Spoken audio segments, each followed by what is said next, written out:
Hey everyone, it's Brian from YourParanormal. Today, it's Paranormal 101.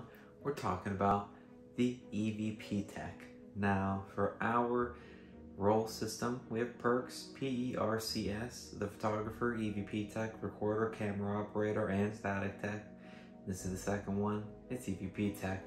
It revolves around the audio recorder and the person that is in charge of the entire communication of EVP sessions. They're the ones that help guide the conversation and help everyone get their questions out.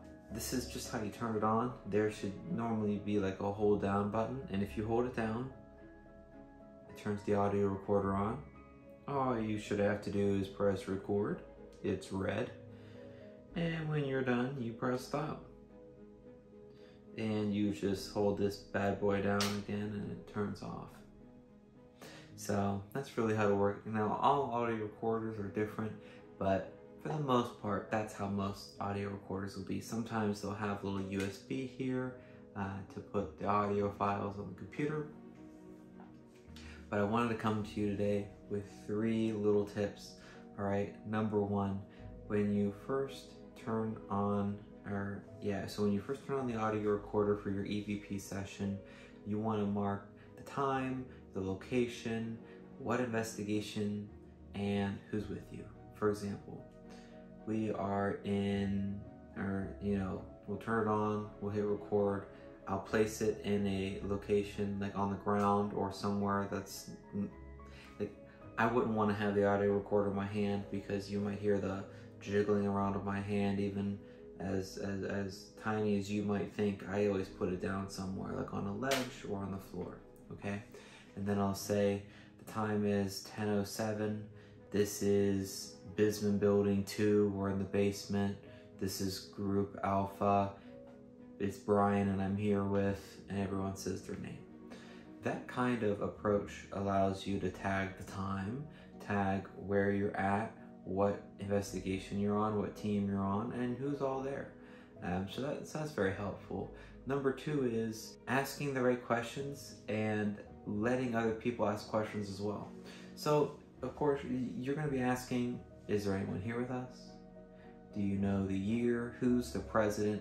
But you can also ask things such as, hey, if there's someone here with us, we want to give you 20 seconds of silence for you to tell us if there's anything that you want to tell us. Or you can let it be known, hey, we're just here to help. Is there anything that we can help with? We just want to know your message, good or bad. We're just here to help you. Is there anything we can do to help you? There's other, creative questions. If you hear something, you can, if you hear something, you can say, if that was you that made that noise, can you make that noise louder or closer to us? You can also say, hey, if the answer to any of these questions are yes, can you make a loud noise that's close to us, or maybe tap one of us on the shoulder to let us know that the answer is yes or that you're here with us. The other part of that is, once you're done exhausting all of your questions, you want to go around and say, oh, Kim, what kind of questions do you have? And when Kim's done, asking her questions, you say, okay, thank you. John, do you have any questions? Almost like pass the torch. And that's how I would explain it to all my members. It's called passing the torch. So once the EVP Tech is done asking all their questions, they'll just pass it to the next person until it gets back to the EVP Tech.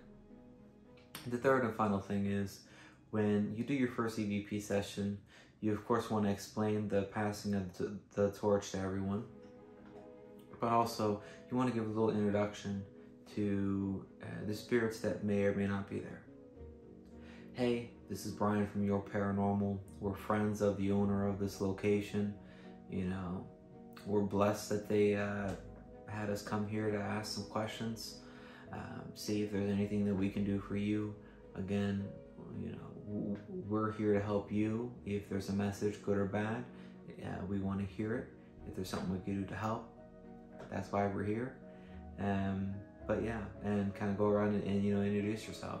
I've been helping spirits for the last 8 years. It's a passion of mine.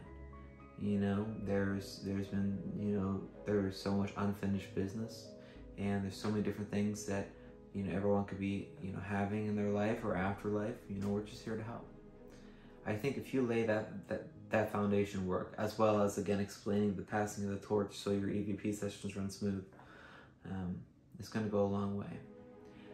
That was a little more in depth of like 5 little tips for the EVP techs.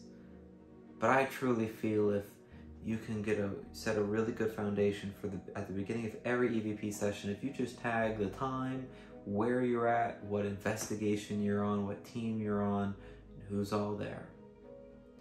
I think if you ask the right questions, okay, and you let other people ask questions, and again, 3, if you make it known in the first session of the location who you are, introduce yourself, let them know you come in peace and then you're there to help.